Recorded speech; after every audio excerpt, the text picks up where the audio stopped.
morning. Good morning. Morning. എന്തൊക്കെയുണ്ട് വിശേഷം? സുഖാണോ? സുഖം. സുഖം.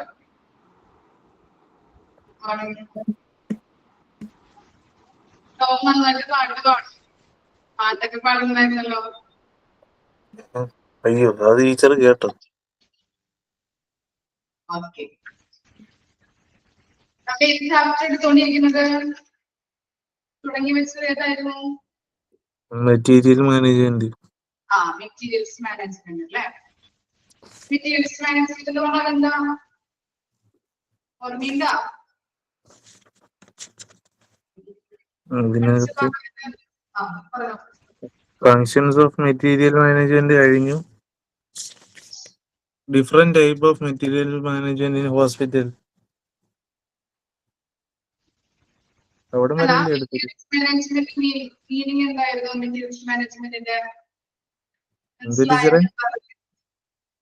മെറ്റീരിയൽസ് മാനേജ്മെന്റ് എന്ന് പറഞ്ഞാല് എന്തായിരുന്നു? What you mean by materials management? അത് പണി കിട്ടിയ വെച്ചാല് എന്താണെന്ന്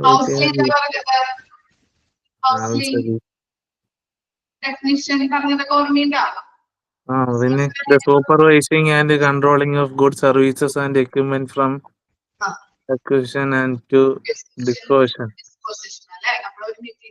കൈവശപ്പെടുത്തുക. തന്നെ ഐറ്റംസ് ഓർഡർ ചെയ്ത് അത് റിസീവ് ചെയ്തത് മുതൽ നമ്മള് കൈകാര്യം അല്ലെ, നമ്മളെ ഡിസ്പോസിഷൻ നമ്മൾ എന്ത് ചെയ്യുന്നുണ്ട്? ഓരോന്നുകളും ക്രമീകരിച്ച് വെക്കുന്നുണ്ട് അല്ലെ. ആ ക്രമീകരിച്ച് വെക്കുന്നത് വരെയുള്ള സൂപ്പർവിഷനെയും കൺട്രോളിങ്ങിനെയും പറയുന്നതാണ് മെറ്റീരിയൽസ് മാനേജ്മെന്റ് എന്ന് പറയുന്നത്. ഇനി എന്തായിരുന്നു? മെറ്റീരിയൽസ് റൈറ്റ് ക്വാളിറ്റിയില്, റൈറ്റ് ടൈമില്, റൈറ്റ് പ്ലേസില്, ലോ കോസ്റ്റ് വേണം കൊടുക്കാനായിട്ട്. അതിനെ നമ്മൾ എന്ത് പറയുന്നുണ്ട്? മെറ്റീരിയൽസ് മാനേജ്മെന്റ് എന്ന് പറയുന്നുണ്ട്. മിസ് കേൾക്കുന്നില്ല, ശബ്ദം കുറവാണ്. കേൾക്കുന്നില്ല? കേൾക്കുന്നുണ്ടോ? ഓക്കെ ആണ് മേഡം. ഓക്കെ.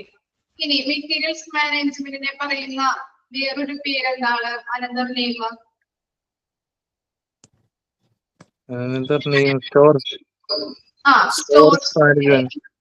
ഓക്കെ. പിന്നെ മെറ്റീരിയൽസ് എന്ന് പറഞ്ഞാൽ ഹോസ്പിറ്റലിന്റെ എന്താണ്? വൈറ്റൽ റിസോഴ്സസ് ആണ് അല്ലെ, പ്രധാനപ്പെട്ട ഒരു ഘടകമാണ് അല്ലെങ്കിൽ റിസോഴ്സസ്, വിഭവമാണ്. അതുപോലെ തന്നെ ഈ മെറ്റീരിയൽസ് ഇല്ലാതെ ഒരു ഹോസ്പിറ്റലിലെ ഓരോ ഡിപ്പാർട്ട്മെന്റിൽ പ്രവർത്തിക്കാനായിട്ട് പറ്റില്ല. ഒരു സപ്പോർട്ടീവ് ഘടകമായിട്ടാണ് ഈ മെറ്റീരിയൽസ് പ്രവർത്തിക്കുന്നത്. ക്ലിയർ ആയോ? ഇത്രയും എയിംസ് ആൻഡ് ഒബ്ജക്റ്റീവ്സ് ഒക്കെ ക്ലിയർ അല്ലേ? മേജർ ഒബ്ജക്റ്റീവ്സ് ഏതൊക്കെയായിരുന്നു? മാക്സിമൈസേഷൻ ഓഫ് പ്രോഫിറ്റ്, അതുപോലെ മിനിമൈസേഷൻ ഓഫ് കോസ്റ്റ്. പിന്നെ എന്താണ്? ഹോസ്പിറ്റലിന്റെ ഒബ്ജക്റ്റീവ്സ് അറ്റൈൻ ചെയ്യുക അല്ലെങ്കിൽ നേടിയെടുക്കുക. അതാണ് മേജർ ഒബ്ജക്റ്റീവ്സ് ആയിട്ട് പറയുന്നത്. ടീച്ചറെ ക്ലിയർ ആവുന്നില്ല കേട്ടോ. ക്ലിയർ ആവുന്നില്ല ഒട്ടും? ഒട്ടും ക്ലിയർ ആവുന്നില്ലെന്നല്ല, ചില വാക്കുകളൊക്കെ വിട്ടു പോവുക.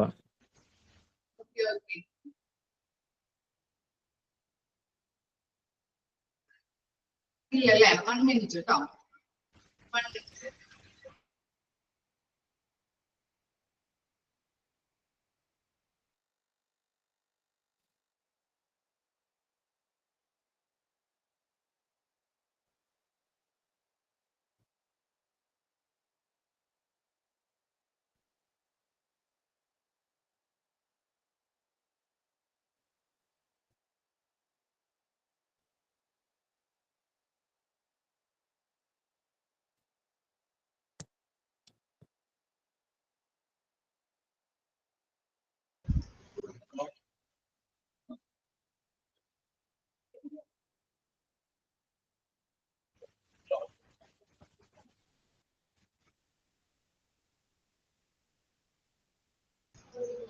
ഇപ്പൊ കേൾക്കുന്നുണ്ടോ?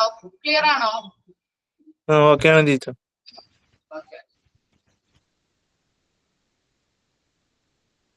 ഓക്കെ ആണ്.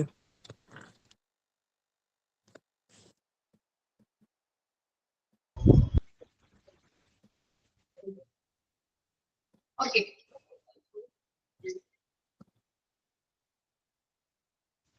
മേജർ ഒബ്ജക്റ്റീവ്സ് നമ്മൾ പറഞ്ഞ കാര്യങ്ങൾ തന്നെയാണ് മിസ് പറഞ്ഞത്. മേജർ ഒബ്ജക്റ്റീവ്സ് എന്തായിരുന്നു? Maximisation of profit, minimisation of cost, പിന്നെന്താണ് അറ്റൈൻമെന്റ് ഓഫ് ഹോസ്പിറ്റൽ ഒബ്ജക്റ്റീവ്സ്, ഹോസ്പിറ്റലിന്റെ ലക്ഷ്യങ്ങള്. ഒബ്ജക്റ്റീവ്സ് എന്ന് പറഞ്ഞാൽ ലക്ഷ്യങ്ങള് നേടിയെടുക്കുക. ഇത്രയും കാര്യങ്ങളാണ് മേജർ ഒബ്ജക്റ്റീവ്സ് ആയിട്ട് പറഞ്ഞത്. പിന്നെ എന്തൊക്കെയായിരുന്നു ഫങ്ഷൻസ്? നമ്മൾ പറഞ്ഞ കാര്യം തന്നെയല്ലേ. എന്തൊക്കെയാണ് ഫങ്ഷൻസ് ആയിട്ട് വരുന്നത്? മെറ്റീരിയൽസ് പ്ലാനിങ് ഉണ്ടായിരുന്നു. അതിന് എന്താണ് ഓരോ ഡിപ്പാർട്ട്മെന്റിനും വേണ്ട മെറ്റീരിയൽസ് എന്തൊക്കെയാണ് പ്ലാൻ ചെയ്യുക, അതിനെ കുറിച്ചുള്ള അതിന്റെ ബഡ്ജറ്റ് പ്രിപ്പയർ ചെയ്യാം, പർച്ചേസ് ചെയ്യാം, അത് റിസീവ് ചെയ്തു, ഇൻസ്പെക്ഷൻ നടത്തി ഓരോ സ്റ്റോക്കും ഇത്ര ക്വാണ്ടിറ്റിയില് ഇത്ര പ്രൈസ് ഇത്ര എണ്ണം ഉണ്ടോ എന്നൊക്കെ ഇൻസ്പെക്ഷൻ ചെയ്ത് അത് സ്റ്റോർ ചെയ്ത് വെച്ചു. ഓരോ ഡിപ്പാർട്ട്മെന്റും ഡിസ്ട്രിബ്യൂഷൻ ചെയ്ത് കൊടുത്തു. പിന്നെന്താണ് വിവര പട്ടികകൾ അല്ലെ, ഇൻവെന്ററി കൺട്രോൾസ്. ഓരോ മെറ്റീരിയൽസിനും ഓരോ ഡിപ്പാർട്ട്മെന്റിന് വേണ്ട മെറ്റീരിയൽസ് എന്തൊക്കെയാണ് അതിന്റെ വിവര പട്ടിക നമ്മൾ തയ്യാറാക്കി. പിന്നെന്താണ് കോസ്റ്റ് റിഡക്ഷൻ, അതാണ് മെറ്റീരിയൽസ് മാനേജ്മെന്റിന്റെ മെയിൻ ഫംഗ്ഷൻ ആയിട്ട് പറയുന്നത്. പിന്നെന്താണ് വാല്യൂ അനാലിസിസ്, നമ്മൾ പഠിക്കാനുണ്ട്, നമുക്ക് ഡീറ്റെയിൽ ആയിട്ട് പഠിക്കാനുണ്ട് കേട്ടോ. ഡിസ്പോസൽ നിർമ്മാർജ്ജനം ചെയ്ത് കളയുക. ഇത്രയും കാര്യങ്ങളാണ് ഫങ്ഷൻസ് ഓഫ് മെറ്റീരിയൽസ് മാനേജ്മെന്റ് എന്ന് പറയുന്നത്. നമ്മൾ പറഞ്ഞ കാര്യം തന്നെയാണ് കേട്ടോ, ജസ്റ്റ് ഒന്ന് റിവൈസ് ചെയ്യുന്നതുള്ളൂ. ഇനി എന്താണ് different types of materials in hospital അല്ലെ. എന്തൊക്കെയാണ്? എക്യുപ്മെന്റ്സ് ഉണ്ട്, സർജറിയുമായിട്ട് ബന്ധപ്പെട്ട അല്ലെങ്കിൽ സർജിക്കൽ ഡിപ്പാർട്ട്മെന്റുമായിട്ട് ബന്ധപ്പെട്ട എക്യുപ്മെന്റ്സ് ഉണ്ട്, മെഷീൻസ് ഉണ്ട്, അതുപോലെ പ്രിന്റിംഗ് ആൻഡ് സ്റ്റേഷനറി. എക്സാമ്പിൾസ് ഒക്കെ മിസ് പറഞ്ഞു തന്നിട്ടുള്ളതല്ലേ, എഴുതിയിട്ടില്ല എല്ലാവരും. പിന്നെന്താണ് ഹൗസ് കീപ്പിംഗ്, ക്ലീനർ, അങ്ങനെ കെമിക്കൽ ഏതൊക്കെയാണ് വരുന്നത്. പിന്നെന്താണ് ഡയറ്ററിയുമായിട്ട് ബന്ധപ്പെട്ട മെറ്റീരിയൽസ് ഉണ്ട്, ഇലക്ട്രിക്കൽ, അതുപോലെ ലാബുമായിട്ട് ബന്ധപ്പെട്ട ഫാർമസി, അതുപോലെ കെമിക്കൽസ്, റേഡിയോളജി ഡിപ്പാർട്ട്മെന്റുമായിട്ട് ബന്ധപ്പെട്ട കെമിക്കൽസ്, സിവിൽ എഞ്ചിനീയറിംഗ് ഐറ്റംസ് ഏതൊക്കെയാണ്, അതുപോലെ എന്താണ് കൺസ്യൂമേഴ്സ്, പെട്രോൾ, അങ്ങനെയുള്ള കാര്യങ്ങൾ.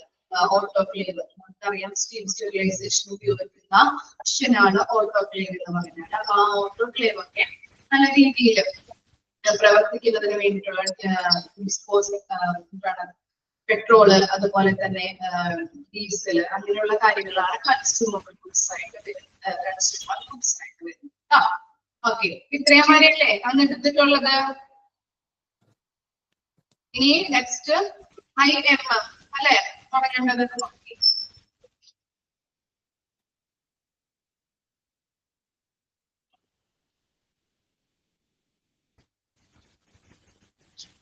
എന്താണ് IMM? ഇമ്പോർട്ടന്റ് ആണ് കേട്ടോ. Integrated materials management. IMMന്റെ ഫുൾ ഫോം ചോദിക്കാം, അല്ലെങ്കിൽ എക്സ്പാൻഡ് IMM ചോദിക്കാം കേട്ടോ.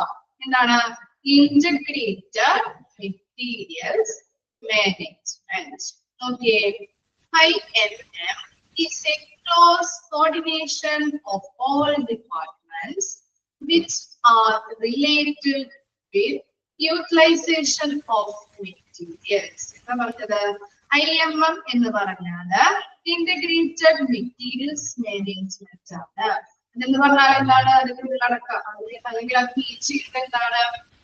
മെറ്റീരിയൽസിന്റെ ഉപയോഗവുമായിട്ട് ബന്ധപ്പെട്ട് എല്ലാ ഡിപ്പാർട്ട്മെന്റും അല്ലെ, ഓൾ ഡിപ്പാർട്ട്മെന്റ്സ് എന്നാണ് ഇവിടെ കൊടുത്തിരിക്കുന്നത് അല്ലെ, എല്ലാ ഡിപ്പാർട്ട്മെന്റിന്റെയും ഏകോപനം അല്ലെ. കോർഡിനേഷൻ എന്ന് പറഞ്ഞാൽ എന്താണ്? ഏകോപിപ്പിക്കുക. കോർഡിനേഷൻ എന്ന് പറഞ്ഞാല് ഏകോപനമാണ്. ഒന്നുകൂടി പറയാം, IMM എന്ന് പറഞ്ഞാല് മെറ്റീരിയൽസിന്റെ ഉപയോഗവുമായിട്ട് ബന്ധപ്പെട്ട് എല്ലാ ഡിപ്പാർട്ട്മെന്റിന്റെയും കോർഡിനേഷൻ അല്ലെങ്കിൽ ഏകോപനം, അതിനെയാണ് IMM എന്ന് പറയുന്നത്. ക്ലിയർ ആയോ ഫസ്റ്റ് പോയിന്റ്? പിന്നെ എന്താണ്? Everything mustard under one head. Now example purchasing, storing etcetera under materials manager. അപ്പോ ഈ IMM ആരുടെ കീഴിലാണ് പ്രവർത്തിക്കുന്നത്? മെറ്റീരിയൽസ് മാനേജർ ആണ്. മെറ്റീരിയൽസ് മാനേജ്മെന്റിന്റെ കീഴിലാണ് ഇത് ഇന്ന കാര്യങ്ങളൊക്കെ ചെയ്തുകൊണ്ട് പോകുന്നത്. അല്ലെങ്കിൽ മെറ്റീരിയൽസ് മാനേജറിന്റെ കീഴിലാണ് ഇതിന്റെ എല്ലാ പ്രവർത്തനങ്ങളും നടക്കുന്നത്. അതുപോലെ തന്നെ ഓരോ ഡിപ്പാർട്ട്മെന്റിലും നമ്മൾ പറഞ്ഞ പോലെ പർച്ചേസിംഗ് ഡിപ്പാർട്ട്മെന്റ് ഉണ്ട്, സ്റ്റോറിംഗ് ഡിപ്പാർട്ട്മെന്റ് ഉണ്ട്, അങ്ങനെ പല പല ഡിപ്പാർട്ട്മെന്റ് ഉണ്ട്. അപ്പൊ ആ ഡിപ്പാർട്ട്മെന്റുകളൊക്കെ ചേർന്നുകൊണ്ട് അല്ലെങ്കിൽ ഹോസ്പിറ്റൽ റേഡിയോളജി ഡിപ്പാർട്ട്മെന്റ് അങ്ങനെ പല പല ഡിപ്പാർട്ട്മെന്റിലെ അങ്ങനെ എല്ലാ ഡിപ്പാർട്ട്മെന്റിന്റെയും ആവശ്യമായിട്ടുള്ള എല്ലാ മെറ്റീരിയൽസ് ഏതൊക്കെയാണെന്ന് നോക്കി മനസ്സിലാക്കി ഇവരെന്ത് ചെയ്യുന്നത് പ്ലാനിങ് ചെയ്ത് ഏതൊക്കെ ഡിപ്പാർട്ട്മെന്റിന് ഏതൊക്കെ മെറ്റീരിയൽസ് ആവശ്യമായി വരുന്നുണ്ട് എന്നത് നോക്കി മനസ്സിലാക്കി പ്ലാനിങ് നടത്തി എന്ത് ചെയ്യുന്നുണ്ട് കോർഡിനേറ്റ് ചെയ്ത് എല്ലാ കാര്യങ്ങളും ഏകോപിച്ചുകൊണ്ട് എന്ത് ചെയ്യുന്നുണ്ട് മെറ്റീരിയൽസ് പർച്ചേസ് ചെയ്യുന്നു. അല്ലാതെ ഇപ്പൊ ഓരോ ഡിപ്പാർട്ട്മെന്റ് റേഡിയോളജി ഡിപ്പാർട്ട്മെന്റിന് ഇന്ന മെറ്റീരിയൽസ് വേണം അപ്പൊ അവരെ സെപ്പറേറ്റ് ആയിട്ട് വാങ്ങിക്കാതെ എന്ത് ചെയ്യുന്നത് ഈ പർച്ചേസിംഗ് ഡിപ്പാർട്ട്മെന്റിനോട് പറഞ്ഞ് ഞങ്ങൾക്ക് ഇന്ന മെറ്റീരിയൽ ആവശ്യമാണ്. അതുപോലെ തന്നെ ഓരോ ഡിപ്പാർട്ട്മെന്റ് ഉണ്ടാവുമല്ലോ, ഓരോ ഡിപ്പാർട്ട്മെന്റിനും ആവശ്യമായിട്ടുള്ള ഐറ്റംസ് ഏതൊക്കെയാണ് വേണ്ടത് എന്ന് മനസ്സിലാക്കി പ്ലാനിങ് നടത്തി അവർക്ക് ആവശ്യമായിട്ടുള്ള മെറ്റീരിയൽസ് ഒരുമിച്ച് വാങ്ങിച്ച് ഡിസ്ട്രിബ്യൂട്ട് ചെയ്തു കൊടുക്കുന്നു. അതാണ് ആ IMM-ൽ നടക്കുന്നത്. ഓക്കെ ആണോ? മനസ്സിലായോ എന്താണെന്നുള്ളത്? അപ്പൊ ഒന്നുകൂടി പറയാം. IMM എന്ന് പറഞ്ഞാല് ഇന്റഗ്രേറ്റഡ് മെറ്റീരിയൽസ് മാനേജ്മെന്റ് ആണ്. ഈ IMM-ല് എന്താണ് മെറ്റീരിയൽസിന്റെ ഉപയോഗവുമായിട്ട് ബന്ധപ്പെട്ട് എല്ലാ ഡിപ്പാർട്ട്മെന്റിന്റെയും ഏകോപനത്തെയാണ് IMM എന്ന് പറയുന്നത്. അതുപോലെ തന്നെ മെറ്റീരിയൽസ് മാനേജറുടെ കീഴിലാണ് എല്ലാ പ്രവർത്തനങ്ങളും നടത്തുന്നത്. ഈ മെറ്റീരിയൽസ് മാനേജറാണ് അപ്പൊ എല്ലാ കൺട്രോളും ചെയ്യുന്നത്. അതുപോലെ തന്നെ ഓരോ ഡിപ്പാർട്ട്മെന്റും ഹോസ്പിറ്റലില് പല ഡിപ്പാർട്ട്മെന്റ് ഉണ്ട്. ഓക്കെ, ആ പല പല ഡിപ്പാർട്ട്മെന്റിന് ആവശ്യമായിട്ടുള്ള ഐറ്റംസ് അവർക്ക് വേണ്ട മെറ്റീരിയൽസ് എന്തൊക്കെയാണ് എന്നുള്ളത് മനസ്സിലാക്കി പ്ലാനിങ് നടത്തി ഒരുമിച്ച് എന്ത് ചെയ്യുന്നുണ്ട് വാങ്ങിച്ച് പർച്ചേസിംഗ് ഡിപ്പാർട്ട്മെന്റ് കൊണ്ടുവരുന്നു. എന്നിട്ട് എന്ത് ചെയ്ത് കൊടുക്കുന്നുണ്ട് ഡിസ്ട്രിബ്യൂട്ട് ചെയ്ത് കൊടുക്കുന്നു. ഓക്കെ ആണോ? മനസ്സിലായോ?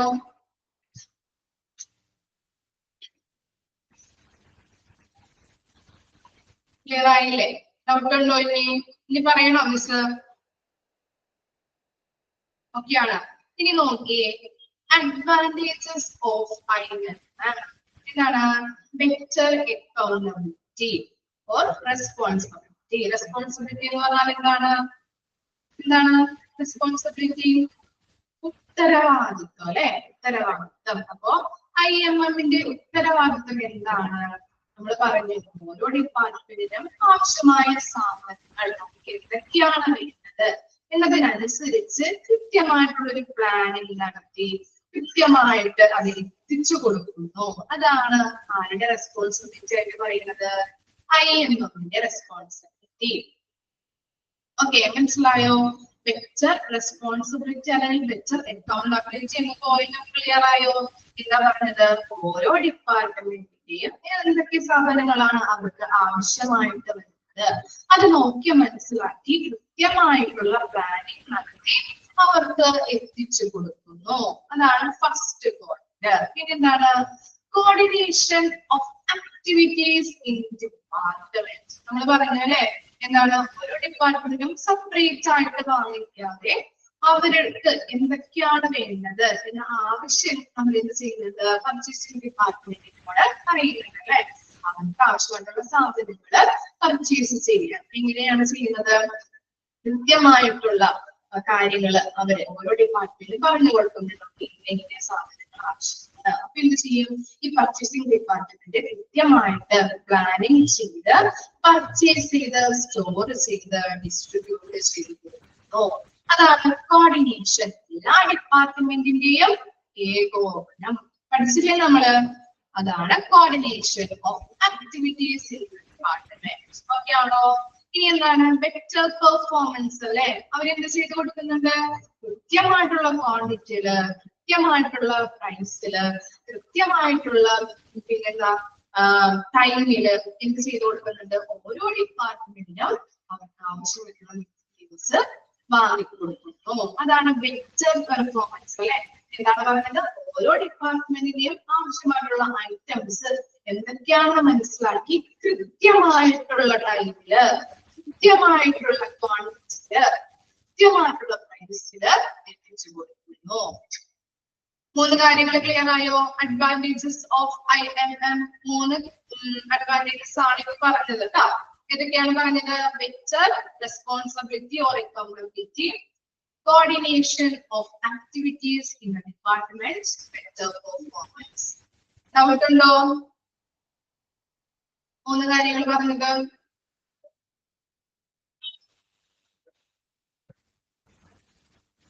Okay. ഇനി എന്താണ്? Materials information system is easier. ആ മെറ്റീരിയൽസിന്റെ മുൻപിൽ ചേർത്ത് കൊടുക്കാം കേട്ടോ. മാനേജ്മെന്റ് ഓഫ് എന്ന് ചേർത്ത് കൊടുക്കാം. Management of materials information system is easy. നമ്മൾ പറഞ്ഞു എന്താണ്? നല്ല രീതിയിൽ മെറ്റീരിയൽസിന്റെ വിവര പട്ടിക തയ്യാറാക്കണം. ഓരോ ഡിപ്പാർട്ട്മെന്റിലും എന്തൊക്കെ മെറ്റീരിയൽസ് ആണ് ആവശ്യമായിട്ട് വരുന്നത്, അപ്പൊ എത്ര ക്വാണ്ടിറ്റി അവർക്ക് നമ്മൾ എത്തിച്ചു കൊടുക്കുന്നുണ്ട്, അവർക്ക് ഇനി എത്ര ക്വാണ്ടിറ്റി വേണം, അല്ലെ? അങ്ങനെയുള്ള കാര്യങ്ങളൊക്കെ നമ്മൾ എഴുതി തയ്യാറാക്കണം. വിവര പട്ടിക നമ്മൾ തയ്യാറാക്കണം. അപ്പൊ നമ്മൾ എന്ത് ചെയ്യുന്നുണ്ട്? ഇൻഫർമേഷൻ സിസ്റ്റം കമ്പ്യൂട്ടറിൽ അത് എൻ്റർ ചെയ്ത് വെക്കാറില്ലേ? വെക്കാറുണ്ടോ? ഓർമ്മയുണ്ടോ പറഞ്ഞ കാര്യങ്ങള്?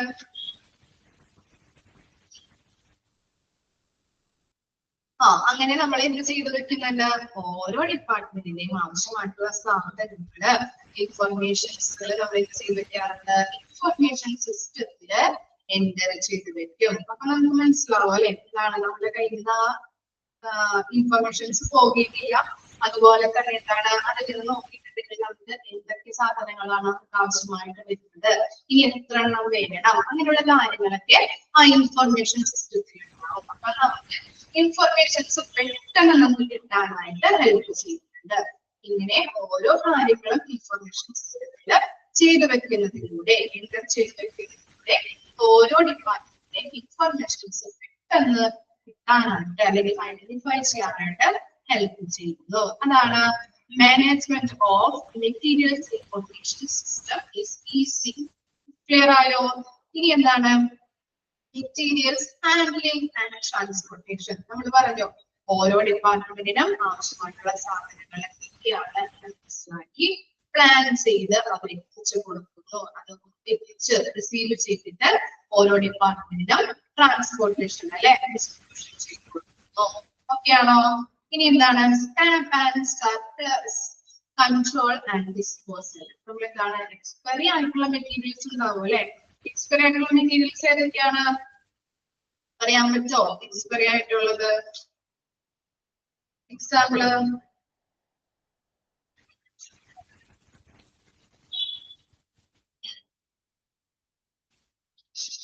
എക്സ്പയറി ആയിട്ടുള്ള ഐറ്റംസ് ഏതൊക്കെയാണ്? മെഡിസിൻസ് പറ്റില്ലേ? എക്സാമ്പിൾ ആയിട്ട് പറയാൻ പറ്റില്ലേ? മെഡിസിൻസ് പറയാം. അപ്പൊ അങ്ങനെയുള്ള ഐറ്റംസ് നമുക്ക് ഇനി യൂസ് ചെയ്യാൻ പറ്റില്ല. അതുപോലെ എന്താണ്? ഇപ്പൊ ഉപയോഗശൂന്യമായിട്ടുള്ള എക്യുപ്മെന്റ്സോ ഇപ്പൊ കത്രികയൊക്കെ ഉണ്ടെങ്കിൽ ചിലപ്പോ ഷാർപ്നെസ് ഒക്കെ കുറഞ്ഞതാവാം, അതിന് വളഞ്ഞ് ഒടിഞ്ഞ് അങ്ങനെ ഒടിഞ്ഞു പോയതൊക്കെ ആവാം, നമുക്ക് യൂസ് ചെയ്യാൻ പറ്റില്ല. അതുകൊണ്ട് തന്നെ ആ മെറ്റീരിയൽസ് ഒക്കെ ഉണ്ടെങ്കിൽ നമ്മൾ എവിടെ കൊടുക്കുന്നു? എവിടെ കൊടുക്കും? സ്ക്രാപ്പിൽ അല്ലേ? അങ്ങനെയുള്ള സ്റ്റീൽ ഐറ്റംസ് സ്ക്രാപ്പിൽ നമ്മള് എന്ത് ചെയ്ത് കൊടുക്കുന്നുണ്ട്? ആർട്ടിയിലൊക്കെ കൊടുക്കും. അല്ലെങ്കിൽ എന്താണ്? അതിൻ്റെതായിട്ടുള്ള രീതിയിൽ നമ്മള് ഡിസ്പോസൽ ചെയ്ത് കൊടുക്കുന്നു. അല്ലെങ്കിൽ ഇപ്പൊ പ്ലാസ്റ്റിക്കിന്റെ വേസ്റ്റുകള് അങ്ങനെയുള്ള ഐറ്റംസ് ഒക്കെ ആണെങ്കിൽ നമ്മൾ പാചകം ചെയ്ത് കൊടുക്കുന്നു. ഓക്കെ, ഇത്രയും കാര്യങ്ങളാണ് അഡ്വാൻറ്റേജസ് ഓഫ് IMM എന്ന് പറയുന്നത്. ഓക്കെ ആണോ? ബെറ്റർ അക്കൗണ്ടബിലിറ്റി നമ്മൾ പറഞ്ഞു, അല്ലെങ്കിൽ എന്താണ് റെസ്പോൺസിബിലിറ്റി എന്താണ്? നല്ല രീതിയിൽ ഓരോ ഡിപ്പാർട്ട്മെന്റിനും ആവശ്യമായിട്ടുള്ള ഐറ്റംസ് എന്തൊക്കെയാണ് എന്ന് മനസ്സിലാക്കി പ്ലാൻ ചെയ്ത് കൃത്യമായിട്ട് അവർക്ക് എത്തിച്ചു കൊടുക്കുന്നു. കോർഡിനേഷൻ എന്ന് പറഞ്ഞാൽ എന്താണ്? Coordination of activities in the department. എന്താ പറഞ്ഞത്? നമ്മള് ഓരോ ഡിപ്പാർട്ട്മെന്റും സെപ്പറേറ്റ് ആയിട്ട് അവർക്ക് ആവശ്യമായിട്ടുള്ള സാധനങ്ങൾ പർച്ചേസ് ചെയ്യാതെ എന്ത് ചെയ്യുന്നുണ്ട്? അവർക്ക് ആവശ്യമായിട്ടുള്ള സാധനങ്ങള് ലിസ്റ്റ് പ്രകാരം ഏതൊക്കെ ഡിപ്പാർട്ട്മെന്റിന്റെ എന്തൊക്കെ സാധനങ്ങളാണ് ആവശ്യമായിട്ട് വരുന്നത് എന്ന് മനസ്സിലാക്കി ഒരുമിച്ച് അവര് പർച്ചേസ് ചെയ്ത് റിസീവ് ചെയ്ത് ഡിസ്ട്രിബ്യൂട്ട് ചെയ്ത് കൊടുക്കുന്നു.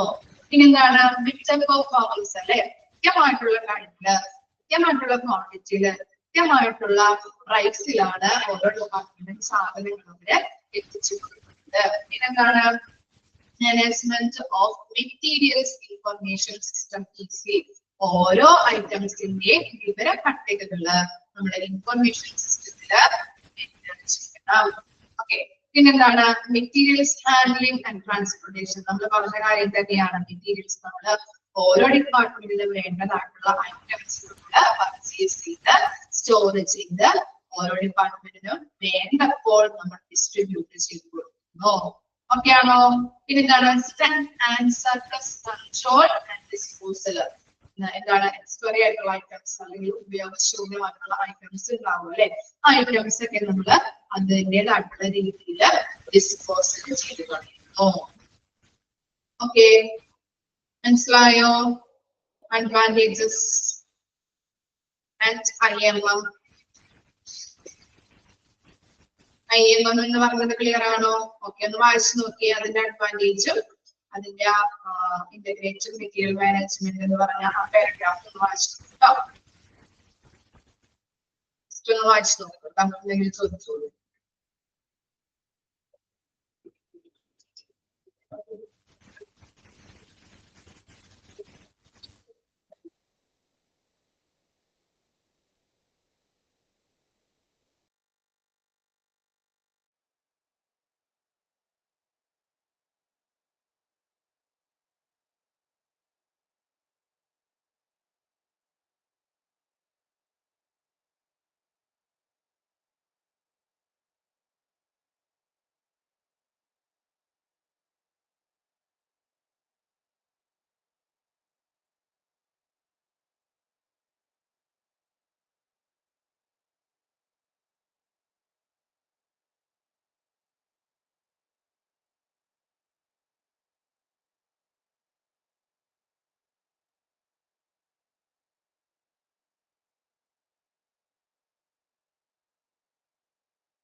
ക്ലിയർ ആണോ?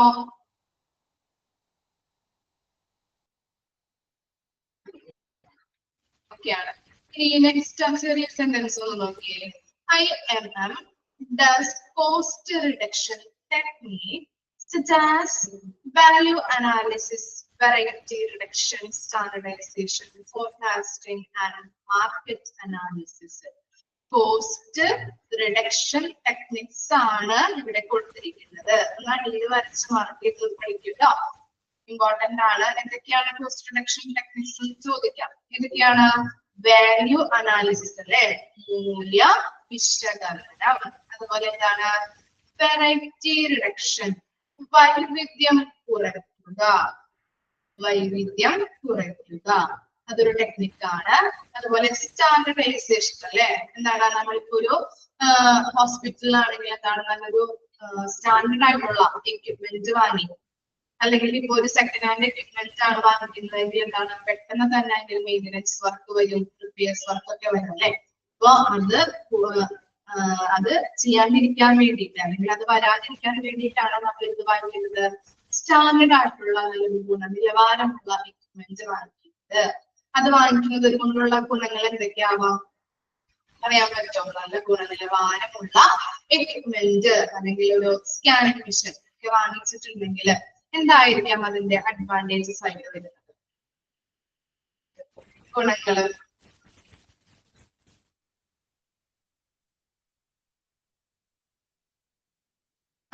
ആക്യുറസി, പിന്നെ എന്നൊക്കെ പറയാൻ പറ്റും. ക്വാളിറ്റി ഉണ്ടാവും. വെരി ഗുഡ് അല്ലെ. സ്റ്റാൻഡേർഡ് ആയിട്ടുള്ള ഐറ്റംസ്, നല്ല ഗുണനിലവാരമുള്ള ഐറ്റംസ് വാങ്ങിക്കുമ്പോൾ നല്ല ക്വാളിറ്റി നമുക്ക് കിട്ടും. അതുപോലെ എന്താണ്, കൂടുതൽ കാലം നിലനിൽക്കില്ലേ, ഇത് യൂസ് ചെയ്യാൻ പറ്റില്ലേ നമുക്ക്? പറ്റോ? കൂടുതൽ കാലം നിലനിൽക്കാം. ഓക്കെ. പിന്നെന്താണ് ഫോർകാസ്റ്റിംഗ്? ഫോർകാസ്റ്റിംഗ് എന്താ? ഫോർകാസ്റ്റിംഗ് ഫോർകാസ്റ്റിംഗ് എന്താണ്? കേട്ടിട്ടുണ്ടാവുമല്ലോ. ഫോർകാസ്റ്റിംഗ്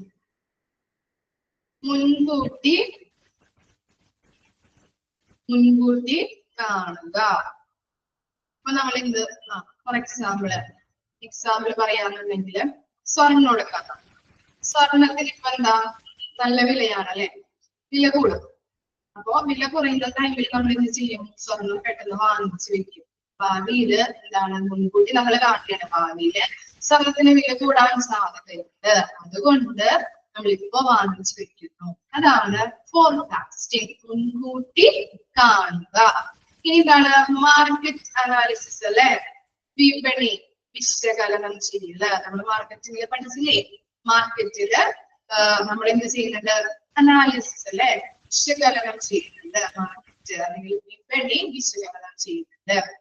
ആ പ്രൊഡക്റ്റിന് ഇപ്പോ മാർക്കറ്റില് മൂല്യമുണ്ടോ, അല്ലെങ്കിൽ ക്വാളിറ്റി ഉണ്ടോ, അതുപോലെ തന്നെ എന്താണ് മാർക്കറ്റ് വാല്യൂ ഉണ്ടോ എന്നൊക്കെ നമ്മൾ അനലൈസ് ചെയ്യുന്നു, വിശകലനം ചെയ്യുന്നു.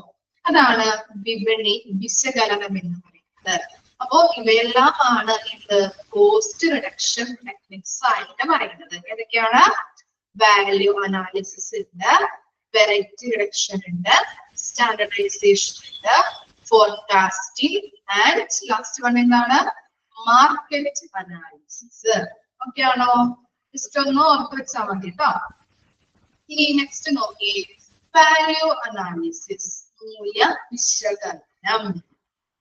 Value analysis is an arranged approach to recognize unnecessary cost connected with any product, material, part, component, system or service. എന്താ പറഞ്ഞത്? ഈ വാല്യൂ അനാലിസിസ്, മൂല്യ വിശകലനം എന്ന് പറയുന്നത് എന്താണ്? Product, material, part, component, system or services, ഇവയെ എല്ലാം സംബന്ധിച്ച അനാവശ്യ ചെലവുകൾ എത്ര വരുന്നുണ്ട് എന്ന് തിരിച്ചറിയുന്നത്.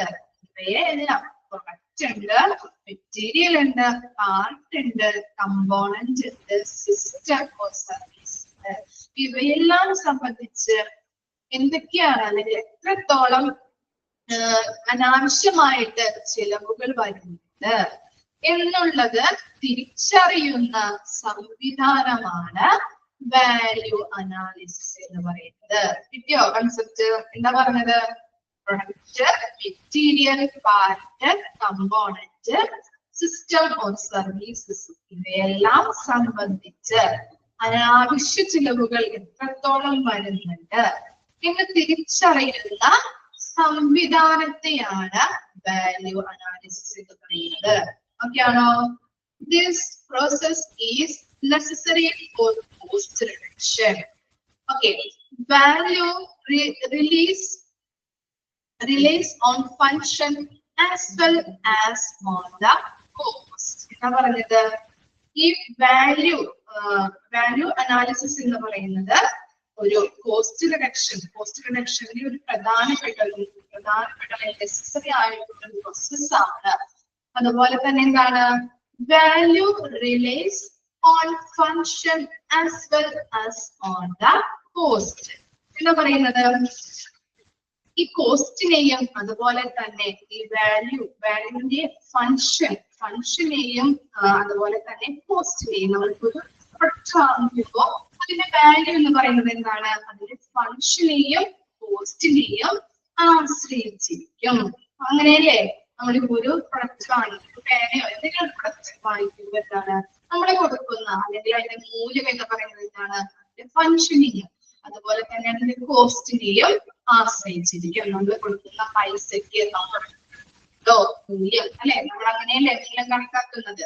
അപ്പൊ അതാണ് അവിടെ പറയുന്നത് കേട്ടോ. വാല്യൂ എന്ന് പറയുന്നത് അതിന്റെ ഫംഗ്ഷനെയും കോസ്റ്റിനെയും ആശ്രയിച്ചിരിക്കും. ഇനി എന്താണ്? Value analysis of material gives more importance to the utility of the material than its cost. ഈ വാല്യൂ അനാലിസിസിൽ പ്രാധാന്യം നൽകുന്നത് എന്താണ്? ആ വിലയേക്കാൾ കൂടുതൽ എന്താണ് അതിന്റെ കോസ്റ്റിനാണ്, അല്ലെങ്കിൽ അതിന്റെ യൂസസിനാണ് പ്രാധാന്യം കൊടുക്കുന്നത്. Utility of the material than the cost. കോസ്റ്റിനെക്കാട്ടിലും വാല്യൂ അനാലിസിസിൽ മെറ്റീരിയൽസിന്റെ, അല്ലെങ്കിൽ നമ്മുടെ മെറ്റീരിയൽ വാങ്ങിക്കുമ്പോൾ അതിന്റെ പ്രധാനപ്പെട്ട ഇമ്പോർട്ടന്റ് ആയിട്ടുള്ള കാര്യം എന്ന് പറയുന്നത് എന്താണ്? വാല്യൂ അനാലിസിസിൽ utility of the material than its cost. എന്താ പറയുന്നത്? അങ്ങനെ പറഞ്ഞാൽ എന്താണ്? കോസ്റ്റിനെക്കാട്ടിലും വിലയെക്കാട്ടിലും അല്ലെ, കോസ്റ്റ് എന്ന് പറഞ്ഞാല് വിലയെക്കാളും കൂടുതൽ അതിന്റെ യൂസിനാണ് നമ്മൾ പ്രാധാന്യം കൊടുക്കുന്നത്.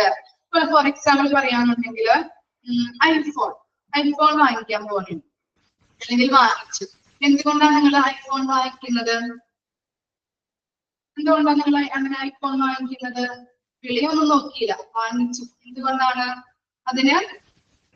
അതിനെന്താ കൂടുതൽ? മറ്റു ഫോണുകളെ അപേക്ഷിച്ച് അതിനെന്താ കൂടുതലുള്ളത്? എന്തായിരിക്കാം ഐഫോണിന് ഉണ്ടാവാം?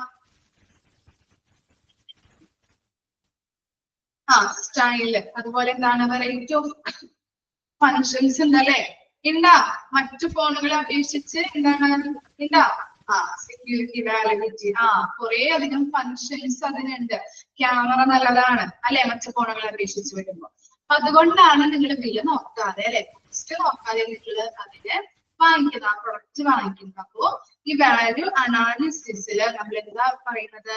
വിലയെക്കാട്ടിലും, അല്ലെങ്കിൽ വിലയേക്കാൾ കൂടുതൽ പ്രാധാന്യം കൊടുക്കുന്നത് ഫങ്ഷനാണ്.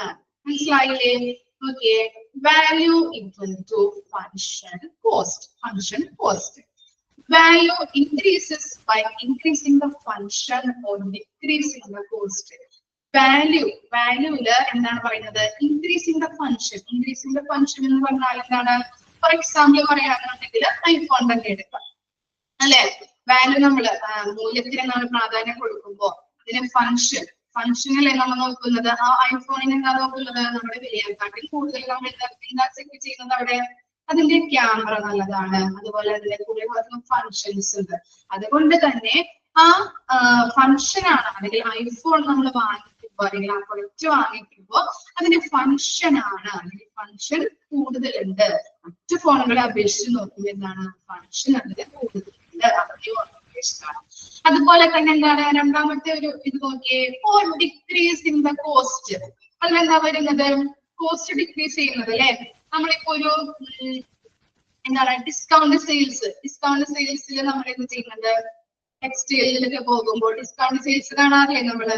അതിനെന്താണ്? അപ്പൊ ഡിസ്കൗണ്ട് സെയിലിംഗ് ആയാൽ മൂല്യം കിട്ടുന്നുണ്ടല്ലോ നമുക്ക്. ഇതാണ് കൂടുതൽ നമ്മൾ എന്ത് ചെയ്യുന്നുണ്ട്? ഡിസ്കൗണ്ട് സെയിൽ ആകുമ്പോൾ ആ പ്രൊഡക്റ്റ് നമ്മൾ വാങ്ങിക്കുന്നുണ്ട്.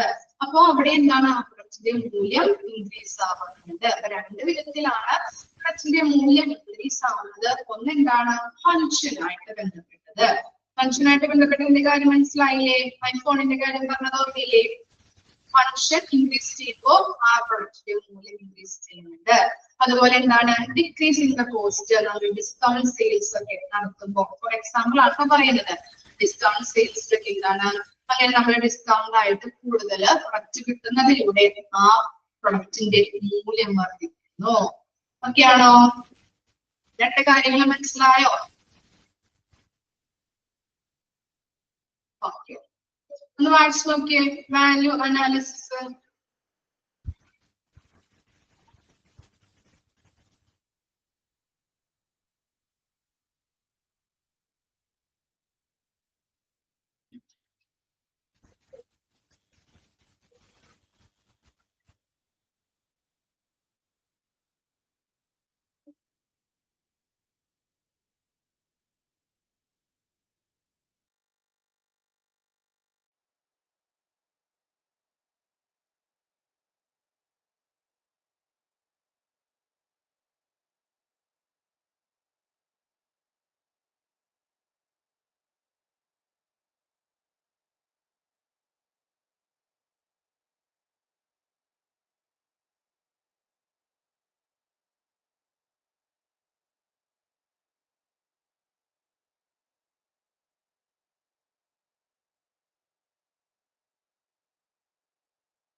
ഓക്കെ ആണോ? ക്ലിയർ ആണോ? Value analysis. നെക്സ്റ്റ് ടോപ്പിക് എടുക്കട്ടെ. ഓക്കെ, എന്താണ് different types of values. First one functional value. അവിടെ ഒന്ന് വാല്യൂ ഒന്ന് ചേർത്ത് കൊടുക്കുക കേട്ടോ. ഫങ്ഷണൽ വാല്യൂ ഉണ്ട്. Second one exchange value. Third one extreme value. Extreme വാല്യൂന്റെ അവിടെ ജസ്റ്റ് ഒന്ന് ഹൈഫൺ ഇട്ട് കൊടുത്തോളൂ കേട്ടോ. നെക്സ്റ്റ് ആണ് കോസ്റ്റ് വാല്യൂ, സ്ക്രാപ്പ് വാല്യൂ. അവിടെ ഹൈഫൺ ഇട്ട് കൊടുക്കുക കേട്ടോ. ഇനി ടൈം വാല്യൂ. ഓക്കെ, നോക്കാം. ഫസ്റ്റ് വൺ എന്താണ്? ഫങ്ഷണൽ വാല്യൂ അല്ലെ. Relaying on function value changes. എന്താണ് ഫങ്ഷണൽ വാല്യൂ എന്ന് പറഞ്ഞാല് ഒരു വസ്തുവിന്റെ ഫങ്ഷനെ ബേസ് ചെയ്തായിരിക്കും വാല്യൂവിൽ വ്യത്യാസം വരുന്നത്. നമ്മൾ പറഞ്ഞു അല്ലെ, ഐഫോൺ എന്താ മറ്റു ഫോണുകളെ അപേക്ഷിച്ച് വില കൂടുതലാണ്. കാരണം എന്താണ്? മറ്റു ഫോണില് ഉള്ള ഫങ്ഷനെക്കാട്ടി കൂടുതൽ ആർക്കുണ്ട്? ഐഫോണിനുണ്ട് അല്ലെ. അതുകൊണ്ടാണ് അതിന്റെ കോസ്റ്റ് കൂടുതൽ വരുന്നത്. അപ്പോ ഇവിടെ ഫങ്ഷണൽ വാല്യൂ എന്ന് പറഞ്ഞാൽ എന്താണ്? ഒരു വസ്തുവിന്റെ ഫങ്ഷനെ ബേസ് ചെയ്തിരിക്കും വാല്യൂവിൽ വ്യത്യാസം വരുന്നത്. ഓക്കെ ആണോ? എക്സാമ്പിൾ ആയിട്ട് അവിടെ ഐഫോൺ ഒന്ന് എഴുതി ചേർത്ത് വെക്കാം കേട്ടോ. അപ്പൊ പെട്ടെന്ന് നമുക്ക് ക്യാച്ച് ചെയ്യാൻ പറ്റും. ക്ലിയർ ആയോ? ഒരു വസ്തുവിന്റെ ഫങ്ഷനെ ബേസ് ചെയ്തായിരിക്കും വാല്യൂവില് വ്യത്യാസം വരുന്നത്. Example iPhone. ക്ലിയർ ആയോ? എക്സാമ്പിൾ പറഞ്ഞത് മറ്റു ഫോണുകളെ അപേക്ഷിച്ച് ഐഫോണിൽ എന്താണ് ഫങ്ഷൻസ് കൂടുതൽ. അത് കാരണമാണ് ഐഫോണിന് വില കൂടുന്നത്, മൂല്യം കൂടുന്നത്. പിന്നെന്താണ് എക്സ്ചേഞ്ച് വാല്യൂ. നിങ്ങൾക്ക് അറിയാം എക്സ്ചേഞ്ച് എന്ന് പറഞ്ഞാൽ എന്താ? എക്സ്ചേഞ്ച്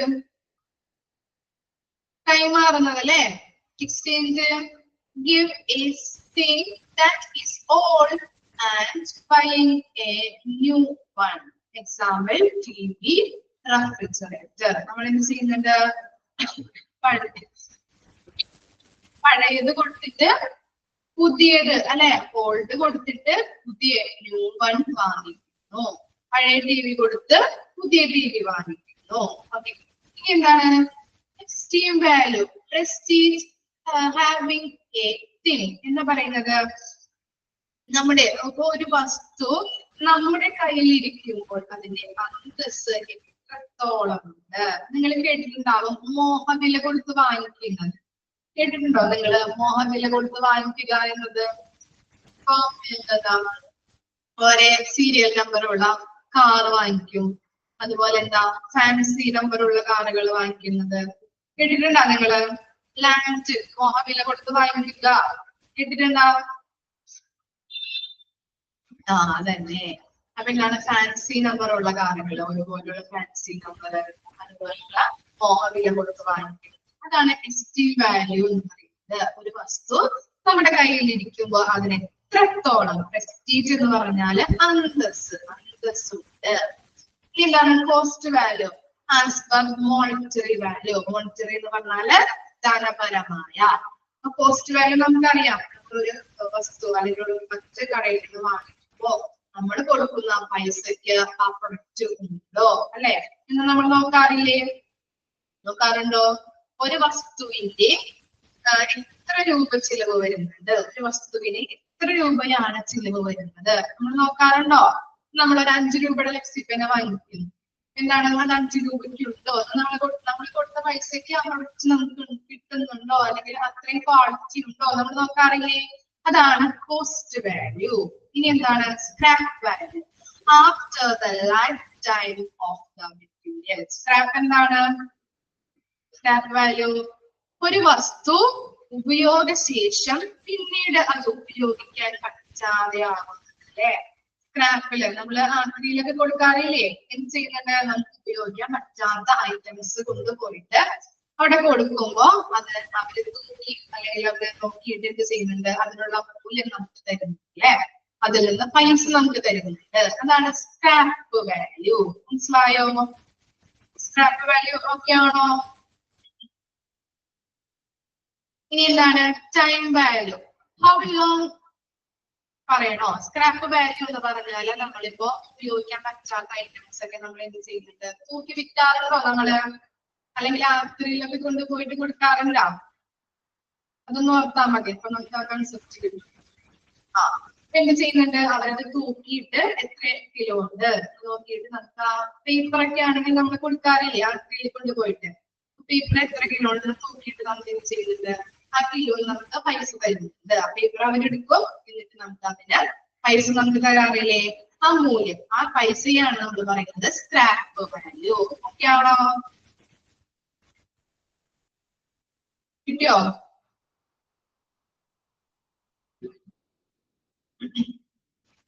ഇനി എന്താണ് ടൈം വാല്യൂ നോക്കിയേ? How long it will last. എന്താ പറയുന്നത്? എത്ര നാൾ അത് നിലനിൽക്കും എന്നതിനനുസരിച്ചിട്ടാണ് ടൈം വാല്യൂ എന്ന് പറയുന്നത്.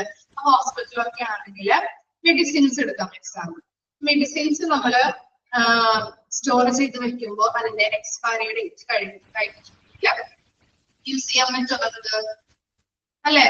യൂസ് ചെയ്യാൻ പറ്റില്ല. എക്സ്പയറി ഡേറ്റിന് മുൻപാണെങ്കിൽ അത് എന്താണ് പേഷ്യൻസിനൊക്കെ കൊടുത്ത് അതിന് നമുക്ക് പൈസ കിട്ടാറുണ്ട്. അതുപോലെ എക്സ്പയറി ഡേറ്റ് കഴിഞ്ഞ സാധനം നമ്മൾ വിൽക്കാൻ പറ്റുന്ന പേഷ്യൻസിന് കൊടുക്കാൻ പറ്റുന്നില്ലേ? അതാണ് ഇവിടെ പറയുന്നത്.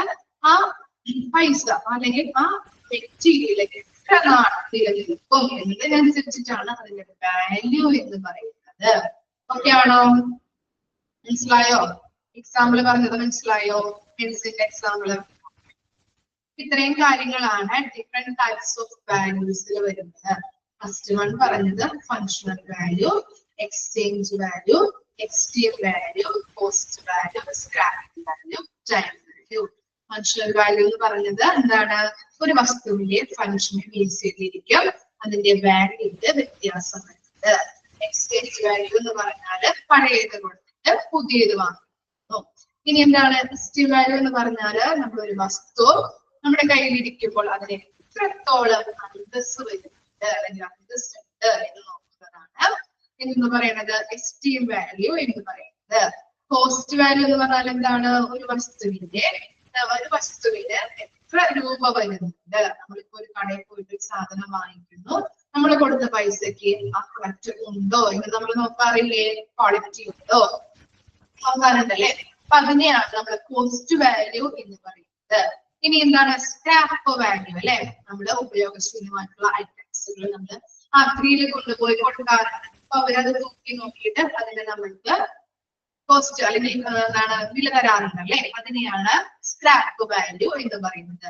അതുപോലെ ടൈം വാല്യൂ എന്താണ്? എത്രത്തോളം അല്ലെങ്കിൽ ഇത്ര സമയം വരെ നിലനിൽക്കുന്നുണ്ട്, എത്രത്തോളമാണ് അത് നിലനിൽക്കുന്നത് എന്നതിനനുസരിച്ചിട്ടാണ് അതിന്റെ ടൈം വാല്യൂ നമ്മൾ നോക്കുന്നത്. എക്സാമ്പിൾ എന്താണ്? മെഡിസിനൊക്കെ എക്സ്പയറി ആയി പോയി കഴിഞ്ഞിട്ടുണ്ടെങ്കിൽ അത് യൂസ് ചെയ്യാനായിട്ട് പറ്റില്ല. അത് എത്ര കാലം വരെ, ഒരു മാസം വരെയാണ് ഉപയോഗിക്കാൻ പറ്റുന്നതെങ്കിൽ അതിന്റെ ടൈം വാല്യൂ എന്ന് പറയുന്നത് 1 month. ഓക്കെ, മനസ്സിലായില്ലേ?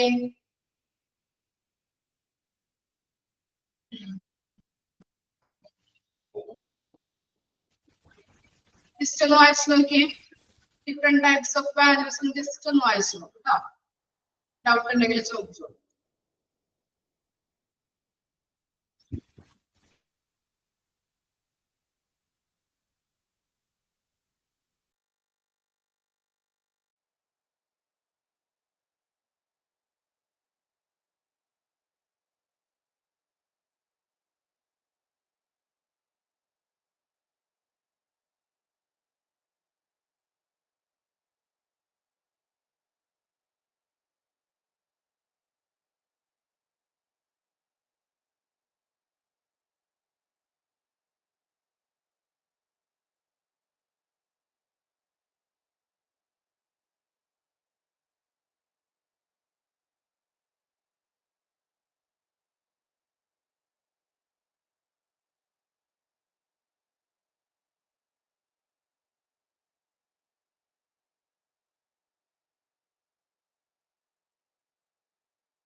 ഓക്കെ ആണോ?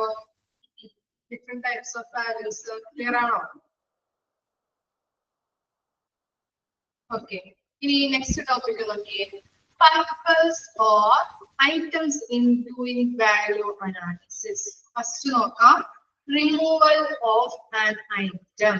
പർപ്പസ് ആണ് വാല്യൂ അനാലിസിസിന്റെ പർപ്പസ് ഓർ എയിംസ് ആണ് കേട്ടോ നമ്മൾ പറഞ്ഞുകൊണ്ടിരിക്കുന്നത്. ഫസ്റ്റ് വൺ ആണ് റിമൂവൽ ഓഫ് ആൻ ഐറ്റം.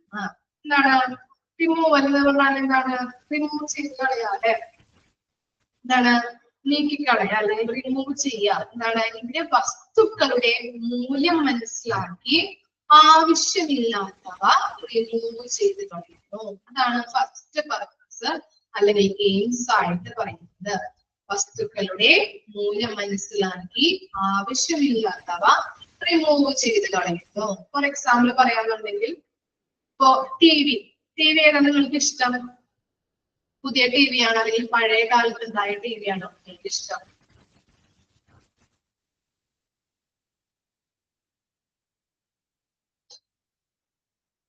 ഏതാ ഇഷ്ടം? ടി വി ന്യൂ ആണല്ലേ. എന്തുകൊണ്ട് അങ്ങനെ ന്യൂ എന്ന് പറയാൻ കാരണം?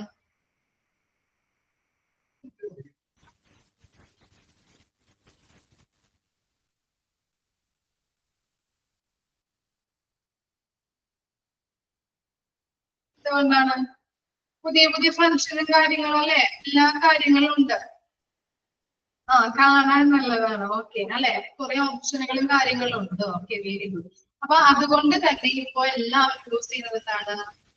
പുതിയ മോഡൽ ടി വി ആണ് അല്ലെ. പഴയ കാലത്തുള്ള ടി വി ആണെങ്കിൽ അത് നമ്മുടെ വീട്ടിലുണ്ടെങ്കിൽ ചിലപ്പോ എന്ത് ചെയ്യും, പുതിയ ടി വി വാങ്ങിക്കുമ്പോ അത് നമ്മൾ എന്ത് ചെയ്യുന്നത്, ചിലപ്പോ തൂക്കി വെക്കും. അല്ലെങ്കിൽ എന്ത് ചെയ്യും, അത് വർക്കിംഗ് ആണെങ്കിൽ ടി വി ഇല്ലാത്ത ആരെങ്കിലും വീട്ടിലേക്ക് അല്ലെങ്കിൽ പാവപ്പെട്ടവർക്ക് നമ്മൾ എന്ത് ചെയ്യുന്നുണ്ട്, കൊടുക്കും അല്ലെ.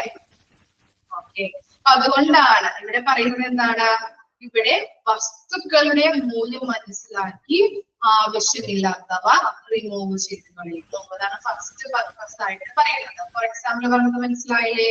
പഴയ ടി വി ഉണ്ട്, പുതിയ ടി വി ഉണ്ട്. പഴയ ടി വി വർക്കിംഗ് ആണെങ്കിൽ പുതിയ ടി വി വരുമ്പോൾ നമ്മൾ എന്ത് ചെയ്യുന്നുണ്ട്, അത് വേറെ എല്ലാവർക്കും നമ്മൾ കൊടുക്കും.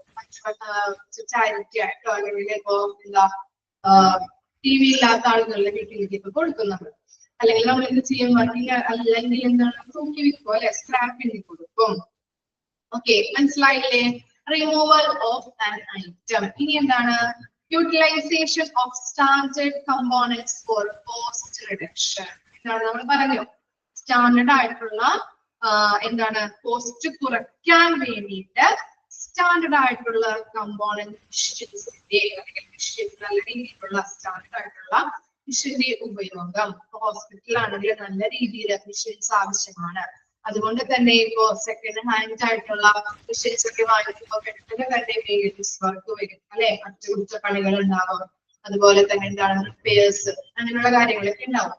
അതൊക്കെ സംഭവിക്കാതിരിക്കാൻ വേണ്ടിയിട്ട് നല്ല ഗുണനിലവാരമുള്ള എക്യുപ്മെന്റ് തന്നെ വാങ്ങിക്കുക. എന്താണ് കൂടുതൽ കാലം അത് നിലനിൽക്കും, റിപ്പയേഴ്സും മെയിൻ്റെനൻസ് വർക്കും ഒന്നും ഉണ്ടാവില്ല. അപ്പൊ നമുക്ക് എന്താണ് കോസ്റ്റ് റിഡക്ഷൻ ചെയ്യാനായിട്ട് സാധിക്കുന്നുണ്ട്. മനസ്സിലായോ? ഓക്കെ, ഇനി എന്താണ് inspection of all features of one items. എന്താണ് നല്ല രീതിയിൽ നമ്മൾ ഒരു പ്രൊഡക്റ്റ് വാങ്ങിക്കുമ്പോ അതിന്റെ എല്ലാ ഫീച്ചേഴ്സും നമ്മൾ നോക്കണം അല്ലെ. നിങ്ങൾ എങ്ങനെയാ നോക്കാറ്, ചെയ്യാറുണ്ടോ? നിങ്ങള് കടയിൽ പോകുമ്പോ ഒരു പ്രൊഡക്റ്റ് പുതിയതായിട്ട് വാങ്ങിക്കുമ്പോ നിങ്ങളെല്ലാം നോക്കിയിട്ടല്ലേ വാങ്ങിക്കാറ്? ചെയ്യാറുണ്ടോ അങ്ങനെ? ചെയ്യാറുണ്ടോ? എന്തൊക്കെ നോക്കും നിങ്ങള് ഒരു പ്രൊഡക്റ്റ് വാങ്ങിക്കുമ്പോ? എന്തൊക്കെ നോക്കാറുണ്ട്? കളറ് നോക്കും, പിന്നെ പ്രോബ്ലം ഉണ്ടോ നോക്കും, ഡാമേജ് ഉണ്ടോ, ഇനി എന്താണ്, പിന്നെന്താ ഷേപ്പ്, പിന്നെന്താ expiry date, manufacturing date, quality, price അല്ലെ. ഇങ്ങനെയുള്ള എല്ലാ കാര്യങ്ങളും ചെക്ക് ചെയ്യില്ലേ? അപ്പൊ ഓരോ പ്രൊഡക്റ്റും വാങ്ങിക്കാം, വാറന്റി, അപ്പൊ അങ്ങനെയുള്ള കാര്യങ്ങളൊക്കെ നമ്മൾ ചെക്ക് ചെയ്തിട്ട് വേണം വാങ്ങിക്കാനായിട്ട്. പിന്നെന്താണ് inspection of cheaper quality materials for the advantages and use and in an organization. എന്ന് പറയുന്നത് ഒരു സ്ഥാപനത്തിന്റെ നേട്ടങ്ങൾക്കും ഉപയോഗത്തിനുമായിട്ട് വില കുറഞ്ഞ നിലവാരമുള്ള വസ്തുക്കളുടെ പരിശോധന. എന്താ പറയുന്നത് ഒരു സ്ഥാപനത്തിന്റെ നേട്ടങ്ങൾക്കും ഉപയോഗത്തിനുമായിട്ട് വില കുറഞ്ഞ നിലവാരമുള്ള വസ്തുക്കളുടെ പരിശോധന. ഫോർ എക്സാമ്പിൾ ഇതിനെ പറഞ്ഞാൽ നിങ്ങൾക്ക് മനസ്സിലാവില്ല. എക്സാമ്പിൾ പറഞ്ഞാൽ ഒരു സെയിം പ്രൊഡക്റ്റ് തന്നെ പല പല കടയിൽ കയറി നമ്മൾ നോക്കാറുണ്ടോ? എവിടെയാണ് വില കുറവെന്ന് നോക്കാറില്ലേ? സെയിം സാധനം, സെയിം ക്വാളിറ്റി, സെയിം ക്വാണ്ടിറ്റി അല്ലെ നമ്മൾ നോക്കാറുണ്ടല്ലേ? എവിടെയാണ് നമുക്ക് പറ്റിയത് അല്ലെ? കോസ്റ്റ് കുറവിന് എവിടെയാണ് നമുക്ക് കിട്ടുന്നത് അതാണ് നമുക്ക് ഗുണം അല്ലെ? കോസ്റ്റ് കുറവിന് നമുക്ക് കിട്ടണം. വില കൂടുതലാണെങ്കിൽ എന്താണ് കമ്പനിക്ക് നഷ്ടമല്ലേ അല്ലെ? അതുപോലെ തന്നെ എന്താണ് നമ്മള് ഏതൊരു കടയിലും അല്ലെങ്കിൽ സെയിം പ്രൊഡക്റ്റ് നമ്മൾ നോക്കുമ്പോ എന്താണ് പല പല കടകളിൽ കയറി നമ്മൾ നോക്കാറുണ്ട്. ഇപ്പൊ ഡ്രസ്സ് തന്നെ നോക്കുമ്പോ അല്ലെ നമ്മൾ നോക്കാറില്ലേ? ഒരു ചുരിദാർ മെറ്റീരിയലോ അല്ലെങ്കിൽ എന്തെങ്കിലും ഐറ്റംസ് നമ്മൾ നോക്കുമ്പോ എന്താണ് പല പല കടയിൽ കയറി നോക്കും അല്ലെ? എവിടെയാണ് വിലക്കുന്നത്, അതുപോലെ തന്നെ ക്വാളിറ്റിയോടെ കിട്ടുന്ന പ്രൊഡക്റ്റ് ഏതാണ്, എവിടെയാണ് ഏത് കടയിലാണ് വിലക്കുറവെന്ന് നമ്മൾ നോക്കാറില്ല. അതുകൊണ്ട് തന്നെ നമ്മള് ഓരോ പ്രൊഡക്റ്റ് സെലക്ട് ചെയ്യുമ്പോൾ എന്താണ് അല്ലെങ്കിൽ ഒരു ഓർഗനൈസേഷൻ ഇപ്പോ ഹോസ്പിറ്റലിനായാലും ഒരു പ്രൊഡക്റ്റ് നമ്മൾ എടുക്കുമ്പോ എന്താണ് അവർക്ക് നഷ്ടം വരാത്ത രീതിയിൽ അവർക്ക് ഗുണകരമായിട്ടുള്ള രീതിയിൽ വേണം നമ്മൾ ഓരോ പ്രൊഡക്റ്റും വാങ്ങിക്കാനായിട്ട്. ചീപ്പർ റേറ്റിൽ വേണം വാങ്ങിക്കാനായിട്ട്. മനസ്സിലായില്ലേ? പിന്നെ എന്താണ് inspection of alternative cost and price in relation to the money to the spent and realization of its worth in due to cost. എന്താ പറയുന്നത് നമ്മൾ ഒരു സാധനം വാങ്ങിക്കുന്നതിന് വേണ്ടി ചിലവഴിക്കേണ്ടതായിട്ടുള്ള പണത്തിന്റെ സ്രോതസ് ഇവിടെ നിന്ന് അല്ലെങ്കിൽ സ്രോതസ്സിന്റെ പരിശോധന. പിന്നെന്താണ് ഏത് സാധനം ആണോ നമ്മൾ വാങ്ങിക്കുന്നത് അതിന്റെ യഥാർത്ഥ മൂല്യവും നമ്മൾ തിരിച്ചറിയണം. നമ്മൾ ഒരു പ്രൊഡക്റ്റ് വാങ്ങിക്കുമ്പോ ചിലവഴിക്കേണ്ടി വരുന്ന പണത്തിന്റെ സ്രോതസ് അതിന്റെ പരിശോധന നോക്കാം. പണത്തിന്റെ സ്രോതസ്സിന്റെ പരിശോധന. അതുപോലെ തന്നെ ആ സാധനം ഏത് സാധനമാണോ നമ്മൾ വാങ്ങിക്കുന്നത് അതിന്റെ യഥാർത്ഥ മൂല്യവും കൂടി തിരിച്ചറിയണം. ഇത്രയും കാര്യങ്ങളാണ് പർപ്പസ് ഫോർ എയിംസ് ആയിട്ട് പറയുന്നത്. ക്ലിയർ ആണോ? ഫസ്റ്റ് പറഞ്ഞത് എന്താണ്? റിമൂവൽ ഓഫ് ആൻ ഐറ്റംസ് അല്ലെ? എന്താ പറഞ്ഞത്? പഴയ സാധനം നമുക്ക് എപ്പോഴും പുതിയ സാധനത്തിനോടായിരിക്കും നമുക്ക് താല്പര്യം, അല്ലെങ്കിൽ പുതിയ ഫങ്ഷനുള്ള ഐറ്റംസിനോടായിരിക്കും ഇപ്പോഴത്തെ കസ്റ്റമേഴ്സിന് ആവശ്യമായിട്ട് അല്ലെങ്കിൽ അട്രാക്റ്റീവ് ആയിട്ട് നിൽക്കുന്നത്. അതുകൊണ്ട് തന്നെ പഴയ സാധനം ഉണ്ടെങ്കിൽ അത് ആവശ്യമില്ലാത്തവ റിമൂവ് ചെയ്ത് കളഞ്ഞിട്ട് പുതിയ സാധനങ്ങൾ അവിടെ നിലനിർത്തണം. അതാണ് റിമൂവൽ ഓഫ് ആൻ ഐറ്റംസ്. വസ്തുക്കളുടെ മൂല്യം മനസ്സിലാക്കി ആവശ്യമില്ലാത്തവ എന്ത് ചെയ്യണം? റിമൂവ് ചെയ്ത് കളയാം. ഇനി എന്താണ്? സ്റ്റാൻഡേർഡ് ആയിട്ടുള്ള ഐറ്റംസ് വേണം വാങ്ങിക്കാനായിട്ട്. സ്റ്റാൻഡേർഡ് ആയിട്ടുള്ള ഐറ്റംസ് വാങ്ങിക്കുന്നതിനെ ഗുണം എന്താണ്? എന്തൊക്കെയാ പറഞ്ഞത്? റിപ്പയർസ്, മെയിൻ്റെനൻസ് വർക്ക് ഒന്നും ഉണ്ടാവില്ല, കൂടുതൽ നാള് നിലനിൽക്കും അല്ലെ? അതിന്റെ സർവീസ് കൂടുതൽ കാലം നിലനിൽക്കും. അതുപോലെ പിന്നെ എന്താണ്? Inspection of all features of an items. നമ്മൾ ഒരു പ്രൊഡക്റ്റ് വാങ്ങിക്കുമ്പോൾ അതിന്റെ എല്ലാ ഫീച്ചേഴ്സും നമ്മൾ നോക്കിയിട്ട് വേണം വാങ്ങിക്കാനായിട്ട്. പിന്നെന്താ? Inspection of cheaper quality materials for the advantages and use in the organisation. നമ്മളൊരു സ്ഥാപനത്തിന്റെ നേട്ടങ്ങൾക്കും ഉപയോഗത്തിനുമായിട്ട് എന്ത് ചെയ്യണം? വില കുറഞ്ഞ ഗുണനിലവാരമുള്ള ഐറ്റംസ് വേണം വാങ്ങിക്കാനായിട്ട്. പിന്നെന്താണ്? Inspection of alternative sources and price in relation to the money to be spent and realization of its worth in due to cost. ഒരു സാധനം നമ്മൾ വാങ്ങിക്കുന്നതിന് വേണ്ടിയിട്ട് ചിലവഴിക്കേണ്ടതായിട്ടുള്ള പണത്തിന്റെ സ്രോതസ് പരിശോധിക്കുകയും ആ സാധനം നമ്മൾ വാങ്ങിക്കുന്നത് ഏത് സാധനമാണോ നമ്മൾ വാങ്ങിക്കുന്നത് അതിന്റെ യഥാർത്ഥ മൂല്യം നമ്മൾ തിരിച്ചറിയുകയും ചെയ്യണം. ഓക്കെ ആണോ? ഇത്രയും വരെയാണ് മിസ് എടുക്കുന്നത് കേട്ടോ. ഇത്ര വരെയും നാളെ വരുമ്പോ വായിച്ച് പഠിച്ചിട്ട് വരാം. ഓക്കെ. മെറ്റീരിയൽസ് മാനേജ്മെന്റ് അതിനകത്ത് IMM പഠിക്കാം. IMM എന്താണെന്ന് പഠിക്കാം, അതിന്റെ അഡ്വാൻറ്റേജ് നോക്കാം. അതുപോലെ തന്നെ കോസ്റ്റ് റിഡക്ഷൻ ടെക്നിക്സ് ഏതൊക്കെയാണെന്ന് നോക്കി മനസ്സിലാക്കാം കേട്ടോ. ഡിഫറെന്റ് ടൈപ്സ് ഓഫ് വാല്യൂസ് നോക്കാം ഏതൊക്കെയാണെന്നുള്ളത്. അതുപോലെ ഇത്രയും കാര്യങ്ങള് അടുത്ത ബുധനാഴ്ച വരുമ്പോ പഠിച്ചിട്ട് വരാം. Okay, thank you.